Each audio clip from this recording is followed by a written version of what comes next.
Salam salam, comment ça va aujourd'hui? Les beaux jours sont revenus, les arbres sont en fleurs. J'espère que ça va vraiment bien pour toi.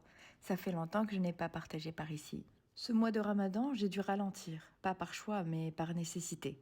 Entre les enfants, la maison, le quotidien, j'étais prise dans un tourbillon. Et au lieu de courir après le temps, j'ai choisi de l'accueillir, de me poser, de vivre pleinement ce mois, dans ce qu'il y avait de plus simple, mais aussi de plus profond. Je me suis occupée des miens, mais aussi de moi, intérieurement. J'ai pris soin de mon cœur et de mon lien avec Allah, de mon silence parfois. J'ai mis les réseaux en pause, pas par oubli, mais par priorité. Et tu sais, il y a quelque chose de beau dans le fait de ralentir. Ça nous reconnecte à l'essentiel.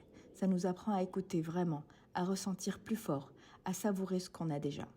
Dans un monde qui nous pousse à faire toujours plus, aller toujours plus vite. Choisir de ralentir, c'est presque un acte de résistance, un rappel qu'on n'a pas besoin de se presser pour exister. Le retour après Ramadan n'a pas été facile non plus. Après un mois aussi intense, c'est difficile de retourner à un rythme, reprendre le quotidien, retrouver l'énergie ou même en trouver un autre de quotidien. Ce n'est pas toujours simple de se remettre en selle, surtout quand on a pris le temps de vraiment ralentir. Parce qu'en vérité, on n'est pas parfait. Parfois on chute, on se déconcentre, on perd le fil, mais c'est normal, c'est humain. Ce qui compte, c'est de se relever, de prendre une pause quand on en a besoin, de continuer d'avancer à son rythme, sans pression.